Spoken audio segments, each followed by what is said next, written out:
Halo anak-anak, hari ini kita akan belajar tentang objek IPA. Jadi kita akan mencari tahu apa saja sih sebenarnya yang dipelajari dalam IPA atau ilmu pengetahuan alam.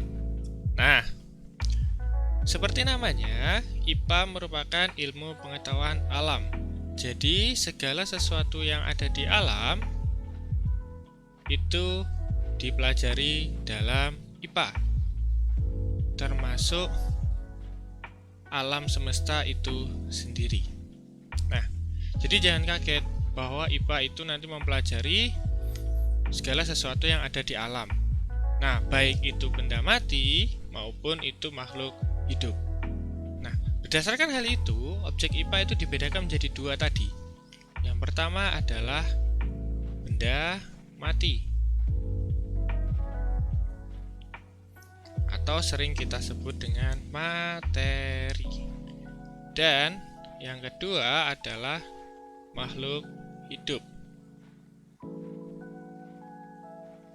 atau sering kita sebut dengan organisme. Nah, benda mati merupakan salah satu objek IPA yang banyak dipelajari di fisika maupun kimia. Apa saja sih contohnya benda mati yang dipelajari dalam fisika dan kimia? 1. Unsur, senyawa, misal ada fenomena alam seperti pelangi, ombak, angin, dan masih banyak lagi. Lalu, kalau makhluk hidup contohnya apa? Gampang. Makhluk hidup yang dipelajari adalah semua makhluk hidup yang ada di alam semesta, mulai dari virus, bakteri, tumbuhan, hingga manusia dan hewan. Nah, untuk kedepannya kita akan mempelajari dua kategori besar ini, yakni benda mati dan makhluk hidup. Tapi untuk pertama kali ini, kita akan mempelajari tentang apa saja sih materi yang menjadi objek IPA atau yang dibahas di dalam IPA. Oke ya, kita lanjut saja. Nah, benda mati tentunya berbeda dengan makhluk hidup. Benda mati tidak memiliki ciri-ciri makhluk hidup. Apa saja ciri-ciri makhluk hidup itu? Kalau kalian baca-baca atau mungkin di SD sudah, ciri makhluk hidup itu gampang. Pertama, misalkan bernafas, terus bereproduksi, bergerak, memerlukan makan, dan lain-lain. Nah, benda mati tidak memiliki itu semua. Meskipun ada beberapa benda mati yang bisa bergerak, misalkan seperti motor, sepeda, mobil, tapi itu harus digerakkan, tidak seperti makhluk hidup yang bergerak secara alamiah. Nah, dalam IPA, benda mati itu nanti berdasarkan penyusunnya dibedakan menjadi dua. Yang pertama adalah zat tunggal. Yang kedua adalah campuran. Nah, jadi ini berdasarkan penyusun ya, saya tulis biar tidak bingung nanti. Nah, berdasarkan penyusunnya, benda mati itu dibedakan menjadi campuran dan zat tunggal. Nah, apa bedanya? Kalau zat tunggal ini, penyusunnya hanya satu materi, tersusun dari satu materi. Sedangkan campuran itu tersusun lebih dari satu materi. Nah, sampai sini gampang kan? Nah, kita lanjut ke zat tunggal dan campuran. Nah, zat tunggal merupakan zat atau materi yang tersusun dari satu materi saja, tidak ada campuran yang lain-lain. Misalkan air. Kalau kamu lihat air, maka penyusunnya hanyalah satu materi saja, yaitu air.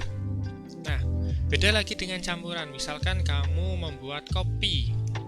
Kopi merupakan salah satu contoh campuran. Kamu bisa lihat bahwa dalam kopi tersebut nanti terdapat airnya dan ampas kopinya.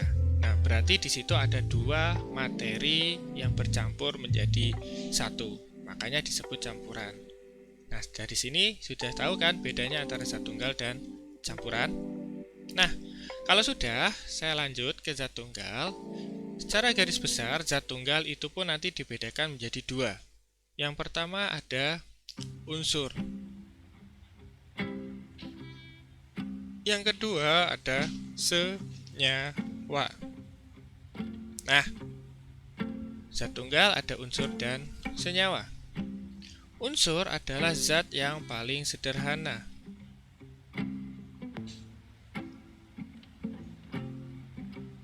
Tidak bisa disederhanakan lagi.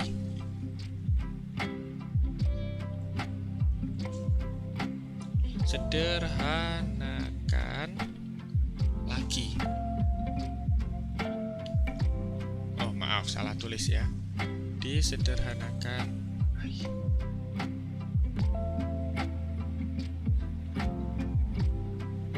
Tidak bisa disederhanakan lagi. Nah, kemudian unsur-unsur itu contohnya adalah, biasanya kita bernafas pakai apa? Ya, benar, oksigen misalkan. Oksigen itu merupakan salah satu contoh unsur. Kenapa?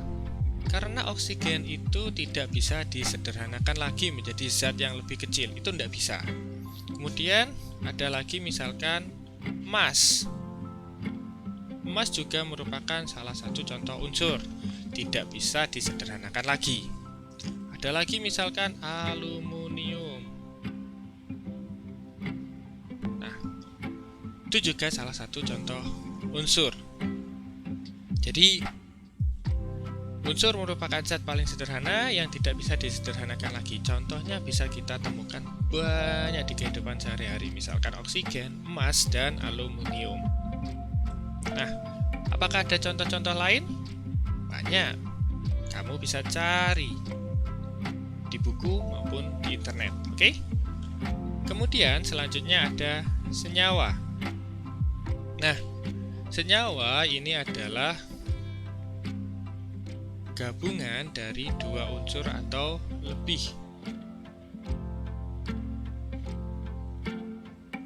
Unsur atau lebih. Nah, kalau unsur tadi merupakan zat yang paling sederhana, kemudian senyawa merupakan gabungan dari dua unsur atau lebih. Nah, misalkan, atau untuk membedakannya lebih gampang, ketika ada unsur ketemu dengan unsur lainnya, dia bisa bereaksi secara kimia menghasilkan senyawa. Nah, contohnya adalah air, paling gampang. Kenapa air disebut dengan senyawa? Karena air merupakan gabungan dari atom hidrogen atau unsur hidrogen dan unsur oksigen. Dengan simbolnya biasanya atau rumus kimianya H2O. Nah, atau paling gampang adalah air garam.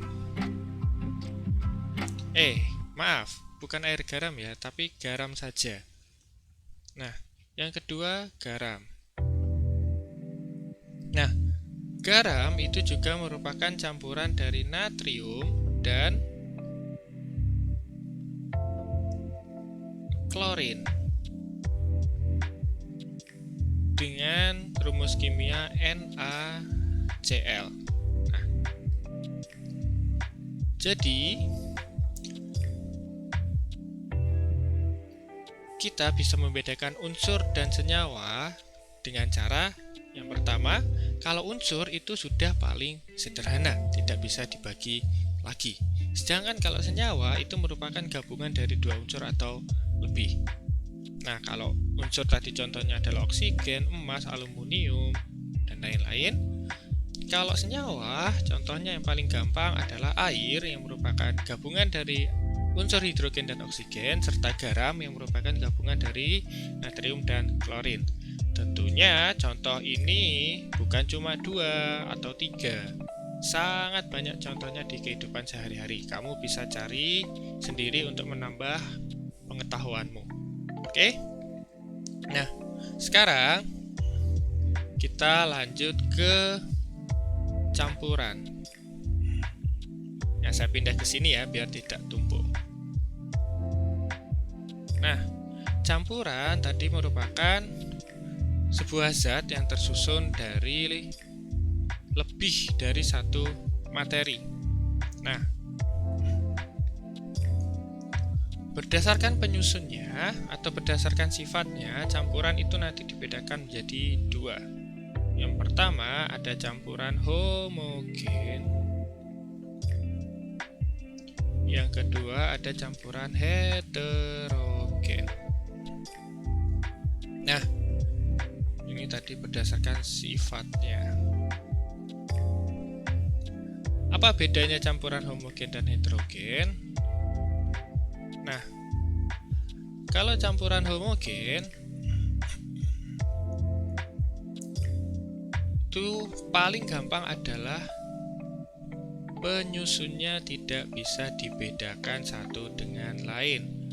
Penyusun tidak bisa dibedakan satu dengan lain. Sedangkan heterogen penyusunnya dapat dibedakan satu dengan lain. Oke. Contohnya, kalau campuran homogen paling gampang itu adalah ketika kita memasukkan air dan gula secara bersamaan kemudian diaduk.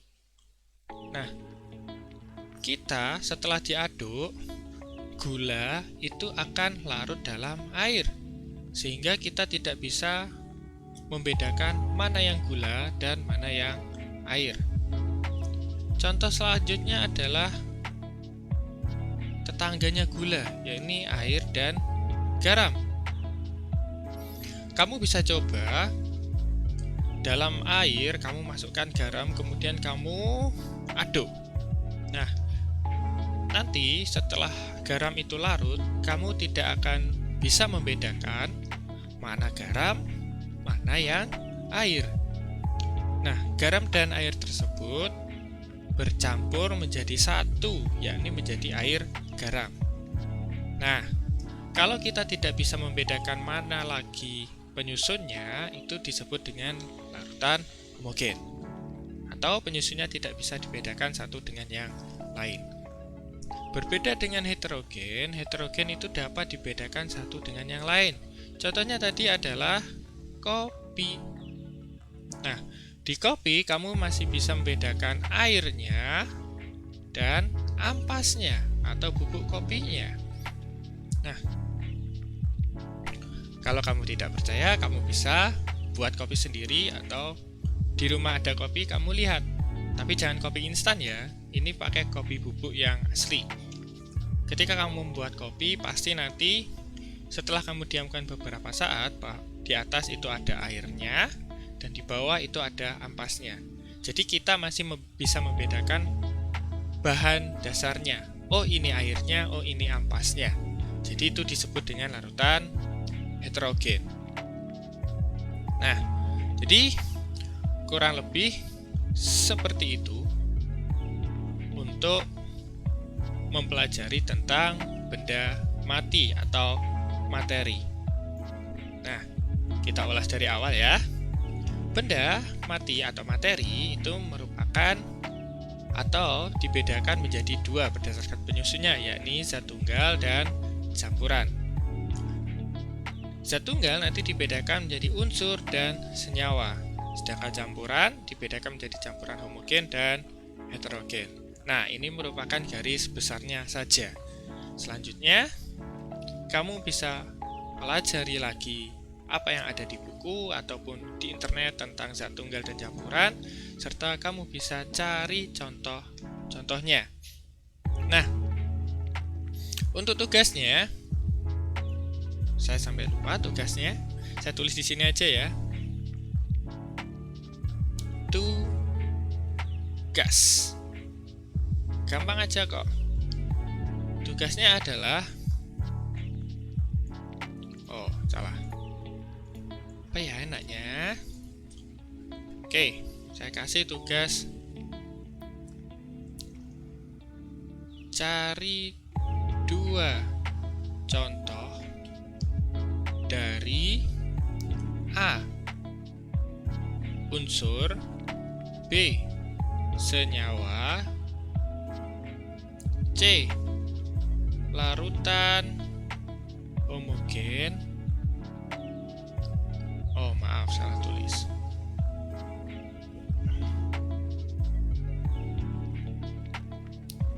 Dan D. Larutan heterogen. Nah, gampang kok tugasnya. Kamu cuma harus mencari contoh dari masing-masing 2 ya. Contoh dari unsur, senyawa, larutan homogen, dan larutan heterogen. Oke? Cukup sampai di sini dan selamat belajar. Terima kasih.